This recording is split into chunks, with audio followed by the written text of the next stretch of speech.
You'll be the best.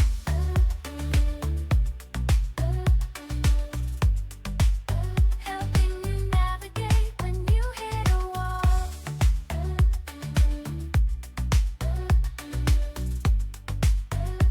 Hi, everyone. Welcome back to the Customer Success Playbook Podcast.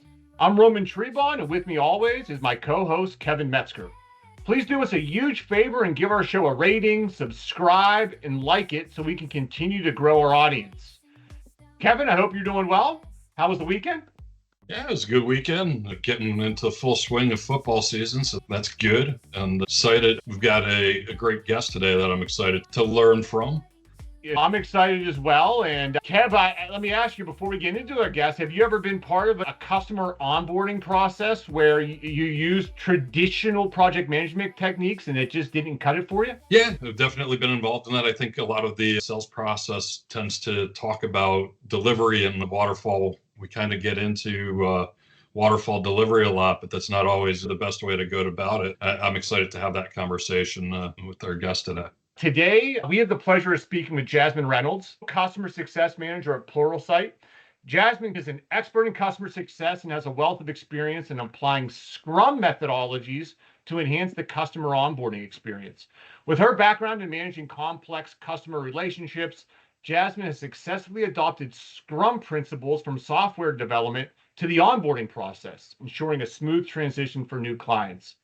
So today, we're going to dive into how Scrum, which is a framework typically used in software development, can be a game changer for customer onboarding. Jasmine's going to share 6 key Scrum techniques that can be applied immediately, including prioritize backlog, breaking down the onboarding journey into manageable sprints, fostering functional collaboration, implementing daily stand-ups, and so on. So I'm going to get into this, Kevin, all focused on empowering the customer success manager to be the voice of the customer. Jasmine, welcome to the show. Thank you. So excited to be here with you guys. I appreciate it. I'm excited to jump into this topic with you all. We've talked about onboarding, but we've never talked about Scrum as part of the onboarding. So to Kevin's earlier comment, I know we're both excited for this. Jasmine, we'll start with this. Scrum is often associated with software development, but you found great success using it in customer onboarding. Why do you think Scrum is so effective in this context, and what are some of the key benefits you've seen? Yeah, you're right. Scrum is typically aligned with software development, but it's the core principles that really drew me to it being applied to onboarding and to customer success. So the core principles is definitely like flexibility, incremental progress, continuous feedback applied so that the customer onboarding experience is unique, but still follows a path, right? The onboarding process can be really complex. It usually requires a lot of coordination across teams, product team, support team, onboarding team, deployment team, customer success, like sales. There's so many people with their hand in the pot. And I think with Scrum, it allows us to make sure that everyone has a very important role and we're able to pull them in when it makes the most sense. But also like the sprint structure that Scrum does follow, it really breaks it into more manageable phases. I like to use the example of a company that a lot of people know. And when it's mentioned like, oh gosh, we're about to implement this new product, everyone knows that this specific company takes a very long time. Their onboarding is very complex. It's very overwhelming, a lot of moving pieces, and it's time consuming and dreadful, but everyone knows that you need to do it. So when you try to put it into a Scrum methodology and apply that there, it breaks it down into more manageable pieces so that the customer and the team isn't overwhelmed and you're continuously delivering value as you go along. Yeah, I think one of the things that we often hear about as crucial to customer retention long-term is first time to value, right? Exactly. So I guess one of the things with Scrums and the Agile methodology is you're really working on delivering a value first perspective in your development methodology. That's exactly right. So the way that I've seen it most benefit is definitely the time to value. greater cross-team accountability, and real-time adaptability for customer feedback. But for the time to value, that is definitely the biggest piece of it here. When we're thinking about sprints, you think about increments of this process and what value can I deliver during each increment. That's the way you need to think about it. And if you think about it from an onboarding perspective, it's like, wow, that's makes a lot of sense here. Yeah. Yeah. So Jasmine, I mentioned it in the show opening, but you've really taken 6 Scrum techniques that you can utilize right away. Can you talk us through those 6 and maybe how you came up with those? Yeah, so it's really just the Scrum process or the Scrum methodology. It includes having a backlog, which I think is the heart of the onboarding process. There is the daily stand-ups, which is making sure that you're continuously communicating with your onboarding team and your internal team and making sure that everybody is on the same page. I like to say that in a daily stand-up, it's making sure the right hand knows what the left hand is doing. It seems so simple because it's all in one body, the right and the left hand, like you should know. More often than not, you don't. The daily stand-up encourages that. The retrospectives are a really important piece where you're looking back at the end of the journey and saying, how did we do? Where did we fall? What mistakes did we make? Also, during the stand-ups, you're making sure that you're communicating what I've completed, what I'm working on. Those are all important things for the team to know with what everyone's doing. Having the different sprints, that's another element of Scrum that you're making sure that you're paying attention to. I think, is that the last week? I said retrospective stand-ups, the voice of the retrospectives. customer. So getting that continuous feedback Still continue. where you're making sure that even during the onboarding process, you're getting the feedback. This might have worked for my previous customer and we're following this onboarding structure, but that doesn't work for them. So we need to get that feedback immediately so that we can make the changes internally so that their success is our number one priority. Where are you finding that in the process? You find that in your retrospective, your weekly or biweekly Scrum retrospective that you're looking at? Yeah, so the retrospectives, it lets us know that, but the feedback, we're constantly asking for feedback during the onboarding process. So because we're going through sprints, at the end of each sprint, we're actually having a conversation with the customer and saying, like, here's what we delivered, here's the value you should be seeing, here's the milestone we've crossed. Do you agree? Are you seeing that value? Are you using it? Are you not using it? We want that feedback immediately after each and every sprint. And then the retrospective comes at the end of all the sprint. Yeah. So Jasmine, I'm curious how you came about adopting Scrum principles into onboarding. Did you come from a Scrum background and then got put into onboarding and adopted it? Were you already in onboarding and then you learned Scrum? I love innovative approaches, and this seems like an innovative approach to how to onboard. So curious where it came from and how you've adopted it. I've been in customer success for like 11, 12 years, something along those lines. And a lot of times onboarding falls within the customer success manager's responsibilities. Working at Pluralsight Flow, I work with software developers. Our product is directed towards them. I had to learn about Scrum methodologies and being agile and what waterfall is and what Kanban is and all these things. So I was like, this is a foreign language to me. But as I learned it, I'm like, geez, this would make so much sense in this world as well. Like it makes sense for the software development world, but it can be applied in many different instances. And I've become obsessed with it. So yeah. Yeah, I love it. There's so many things I've seen in Kevin, like traditional waterfall. You get all these requirements, you build. There's no feedback throughout it. And then you get to the end, and you're like, that's not exactly what I wanted. And I always come back and say, wait a second.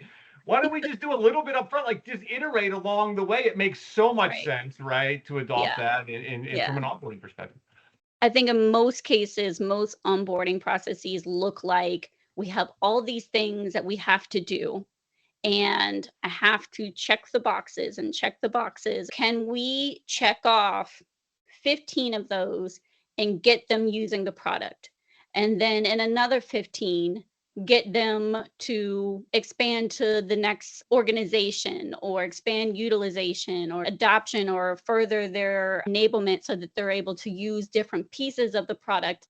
One of the methodologies too that I like is the daily stand-ups. And I actually, even post onboarding, when you get into ongoing maintenance mode, I find that daily stand-ups can be very valuable in keeping your pulse on what's happening for the customer, all that. I find that to be such a incredible way to get feedback and to keep people moving in the direction of achieving goals for customers. That's Exactly something I right. really like that you're adopting there. Yeah, absolutely. It keeps everyone involved. It is easy to say, here's our onboarding team, and it includes a sales rep, the CSM, the product team, the support team, but you only tag me in when it's necessary. In a stand up, in a 15-minute stand up conversation, they constantly are aware of what's important that's going on with this account. It is a quick conversation to say, here's what's going on, here's what we got to do still, things like that. So it's important to keep the pulse for everyone to be on the same page. So, Jasmine, it sounds like you had a traditional onboarding approach before. You've incorporated Scrum elements into it. I'm curious for our audience that's listening and says, "Hey, I really like what Jasmine's saying. I want to do this in my organization." Mhm. What are some of the benefits that you have realized from making the move to more of a Scrum approach in onboarding? And then, Mhm. can you also kind of give us some insight, lessons learned from having shifted from a waterfall to a Scrum approach? Any lessons learned for people thinking of going on this journey?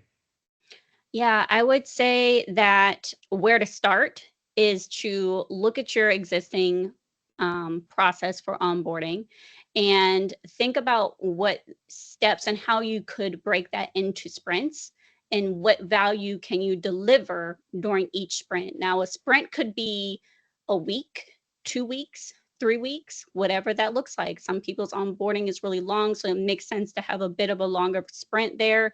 You want to think in tandem with creating these sprints, what value can I deliver at the end of this one sprint? Just one sprint, I have to deliver something. Mm. I have to deliver a working product, right? Like that's ultimately our goal. So that would be step number one. Step number two is to consider what's my backlog going to look like? And making sure that, yes, you are creating that backlog amongst the team because you know what is required of this and you know what needs to be prioritized to deliver that first set of value during each sprint.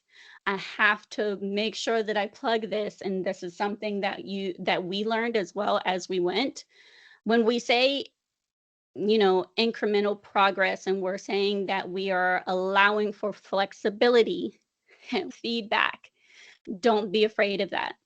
And then the customer throws something at you during sprint one, you're like, oh crap, what do we do? So you really have to learn to be nimble and agile with that feedback. They could throw anything your way. So have some wiggle room in each sprint so that you can adjust and still be able to deliver what was promised. Yeah. I have a question out of that because Okay. especially with onboarding, which hmm is usually a professional services type engagement, hmm how are you managing scope control in that scenario? Oh, scope creep. Scope creep is our best friend. If you're doing a really good job of creating that backlog for each sprint, you can add certain requirements that have been requested or certain adjustments, not necessarily to the first sprint, but maybe to the second or where it makes sense to put it in your plan. I would say be very, very careful of that because it could push out the progress of your sprint. And that's why I said it's important to have a little wiggle room in there as well. 2 to 3 day buffer. Because if you deliver early, that's great. You can go back and ask for more feedback. But being cognizant of taking on too much. Now, yes, you can add to your backlog, setting expectations of this is great feedback and I hear you. I want you to know that we're going to have to put this in sprint 3 or sprint 4, but it will be addressed. Yeah. So setting expectations is a huge part of this play. Yeah. And Jasmine, when you guys first rolled this out for the onboarding team, did you train them on Scrum and Agile, or did you just kind of give them well, this is what a backlog is, here's what, just like the high level, or how'd you guys go about that? Well, the wonderful part of working for Pluralsight Flow is that everyone knows what Scrum is. But if I didn't work in this environment that was already very familiar, I would say yes, absolutely, giving everyone a high level understanding of the general plan for being Scrum and being Agile.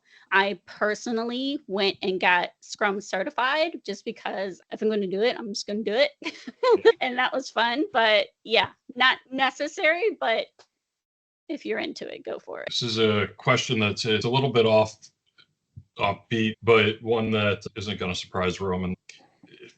Looking at the methodologies in your onboarding process, have you looked at AI or any AI tools and how they might assist you in the process from an agile onboarding approach and leveraging some of the generative AI tools within that? I have not gone down that rabbit hole because I know it will consume me. One thing that Flow does for our software developers, it's monitoring their activity, their production, their productivity, and it's monitoring actually their sprints and their sprint creep and their scope creep. I'm sure there is some AI out there that could be used from a onboarding customer success point of view, but from a software, yes, it would be something similar, telling you like, hey, you did this sprint and you had 50% scope creep. What planning did you do? What planning inefficiencies did you have? How can you do it better next time? Making sure that you're staying on top of those percentages and things like that. I'm sure there is AI out there that could help with that. Yeah, it'll be interesting to see over time how AI can enhance the agile process through onboarding. So, last question for me, Jasmine, is I am like all about like speed to value and quick. Like, so have you guys, as you have adopted the agile onboarding process, has your time to value or the time to onboard reduced? Are you seeing less errors or maybe changes through the onboarding process? Curious, kind of the benefits you've seen from introducing it. 100% time to value. Oh, 100% satisfaction. Onboarding processes are not typically all that fun. They're usually a little chaotic, and there's support tickets and just all these things. So satisfaction, time to value, and increased our customer champions because they trust us. They know, like, I told Jasmine this feedback about this last sprint. I know that it's coming up in sprint 4 or sprint 3 or whatever that ends up looking like, and they delivered that. And they're continuously asking me, it's not just a lick 'em, stick 'em onboarding process. They are tailoring this to my company and our needs, and it's being heard. So that trust is being built tremendously. I love that when you were mentioning it, like the fact that you're taking voice of the customer right away through the onboarding experience, and then they can actually see that turn into action right away. Right away. I mean, that talking about setting the foundation up for a long-term relationship perspective makes complete sense. It's like, wow, they actually do this. My voice is heard, and they made changes on the fly. That's great. Building a foundation of trust really early in the relationship. Exactly. Yeah, I love that. Kev, you ready to get into the hard-hitting questions? Hard-hitting questions. Okay. Jasmine, you ready for this? You buckled up? I'm ready. Let's do it. Actually, on the video off to your right, it looks like you've got some kind of lights going on and off onto some papers. I'm just, what is that? So there's a light underneath my desk, and it's actually not going on and off, but for some reason it always looks like it's strobing on my camera. I don't know why it does that, but it's a solid like light just underneath here. Jasmine, maybe that wasn't the hardest hitting question. That was an easy one. Jasmine, Okay. Early bird or night owl? Night owl. Night owl. Okay. All right. Oh yeah. What is the one place that you would like to visit next on your bucket list? If I could go anywhere on my next trip, it would be like Fiji. I'm an island girl. I love ocean and water. Just sign me up. anywhere near some water. Yeah, Fiji would be awesome. All right. So we've been asking this question to our guests, but this one's a little very excited for your response. We've been asking guests if we visit where you live, and you live in Pittsburgh, right? I do. Yes. What's the one place I have to visit and the one place I have to eat? Okay. I have to say the Pittsburgher thing to say. Must visit Mount Washington. Our city is beautiful. I gotta go with Permanis, even though it's like a staple. You gotta try it. Put French fries on everything.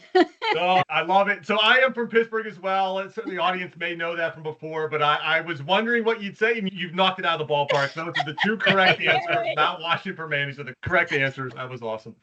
That's funny.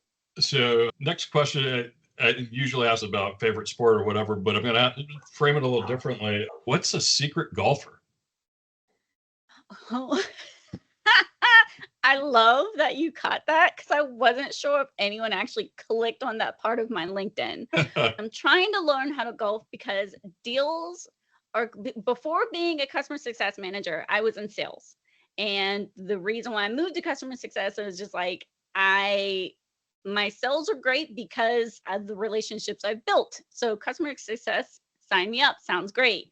But even in sales, I knew that deals are made on the golf course. And being a woman, it was like, usually we don't get invited. And it's usually because the guys are there and don't really play well. I wanted to be like the girl to go and like crush all the guys. So that's trying to learn golf. How's it going? What are you shooting? It's in progress. I think golf is always a game of in progress.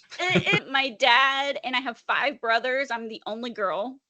I'm the oldest, but all of my brothers play golf and they're like, come out with us. I'm like, no, thank you. I don't want to play with y'all. Like, that does not sound like fun time to me.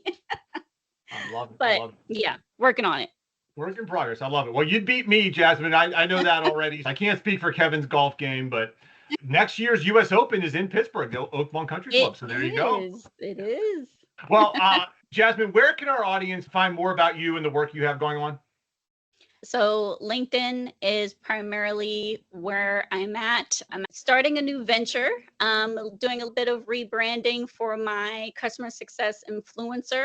I am now going to be known as the conference correspondent.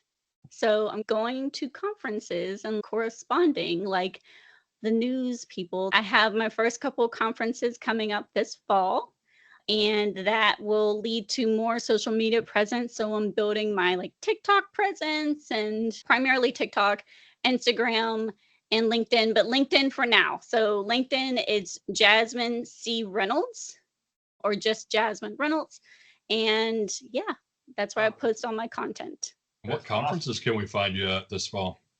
So I will be at Sisters in Sales, which is in New York next weekend. It's for women in sales, encouraging each other at that conference. That's going to be a good one. I will also be in Amsterdam for a conference. That's a high on the bucket list, Amsterdam. So that's in November. And yeah, really excited about that one. Oh, awesome. Well, check out Jasmine on LinkedIn. Find out what conference she's going to be at. If you're in town, go see her. Say hi. You heard her on the Customer Success Playbook Podcast. Jasmine, thank you so much for joining us. I love what you're doing with Scrum methodologies and onboarding, and looking forward to hearing more about your new endeavor with the conferences. I love it. It's great. We could use some. Kev, we may want to take some TikTok tips from her after the show. So let's break that down. All right, audience, as always, thanks for listening. We really appreciate it. Again, check us out on LinkedIn. You can find me at Roman Trebon. Find Kevin at Kevin Metzger. We have our Customer Success Playbook page. Go on there, direct message us. Tell us which guests and topics you'd like us to have on the show. As always, thanks for listening, and keep on playing. With insights and wisdom, you'll be the best. Let's dive deep.